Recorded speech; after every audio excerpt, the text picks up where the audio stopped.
आपका स्वागत है। आपको सीधे ले चलते हैं मैनपुरी, जहां पर ज्योतिरादित्य सिंधिया का संबोधन चल रहा है। मूर्ति अनावरण आज किया जाएगा और इसी सिलसिले में ज्योतिरादित्य सिंधिया का संबोधन। एक समय रहा है इतिहास के कालखंड में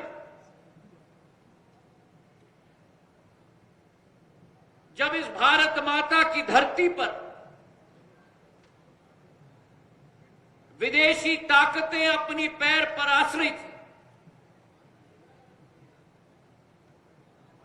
और उस जमाने में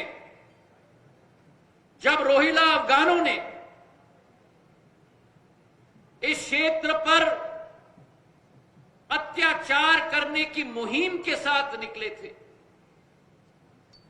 मेरे पूर्वज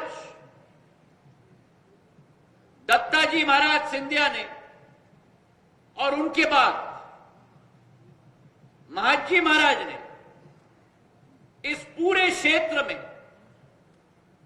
भारत माता की एकता और अखंडता बनाए रखने के लिए उन रोहिला अफगानों को उखाड़ के फेंकने का कार्य किया था। यह 1770 की बात मैं कर रहा हूं, जब केवल इस मैनपुरी इलाके से नहीं लेकिन ईटा, इटावा, मीरठ और बदायूं तक, नजीबाबाद तक उन रोहिला अफगानों को उखाड़ के फेंकने का काम सिंधिया परिवार के पूर्वजों ने इस माटी पर किया और इसलिए इस माटी के साथ संबंध सिंधिया परिवार के दो माधवों के साथ रहा है। एक माधव महाजी सिंधिया के रूप में जिन्होंने क्षेत्र को स्वतंत्र किया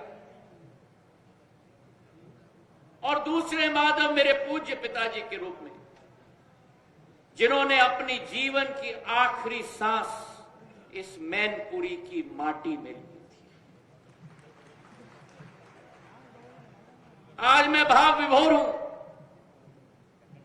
और दिल की गहराइयों से मैं परम आदरणीय योगी आदित्यनाथ जी को धन्यवाद अर्पित करना चाहता हूं, कृतज्ञ हूं। उन्होंने अपने व्यस्तम कार्यक्रम में से समय निकाला इस कार्यक्रम के लिए। मैं जीवन भर आपका कृतज्ञ रहूंगा। प्रधानमंत्री जी और योगी जी के नेतृत्व में इस उत्तर प्रदेश को विकास की और प्रगति के रास्ते पर लाने का कार्य किया गया है।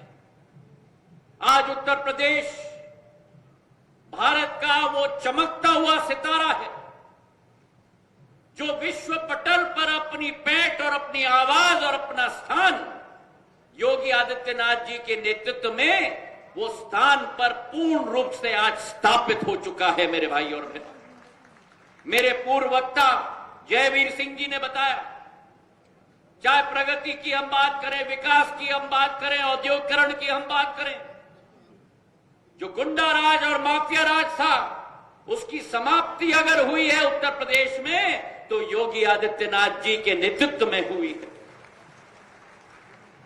पर आज इस मंच से मैं योगी आदित्यनाथ जी को भी उनके परिवार और धार्मिक घर और सिंधिया परिवार के बीच में जो पुराने संबंध रहे उसका भी मैं उल्लेख करना चाहता हूं। इस क्षेत्र की धार्मिक नाथ परंपरा के महान संत पूज्य नरहरि नाथ ने ही मेरे पूर्वज महाजी महाराज को श्रीनाथ की उपाधि दी थी। तो आज सिंधिया परिवार आपके और आपके धाम का भी कृतज्ञ रहेगा। और जहां वो एक रिश्ता 200-250 वर्ष पुराना है, नाथ घराना और नाथ धाम और सिंधिया परिवार के बीच में, वहीं सन 1980 और 84 के बीच में हमारे इस गोरखपुर की आन बान और शान महंत श्री दिग्विजय सिंह जी नाथ ने मेरी आजी अम्मा स्वर्गीय राजमाता विजय राजे सिंधिया जी के साथ मिलकर श्री राम जन्मभूमि की ब्यूगल साथ में मिलकर बजाई थी।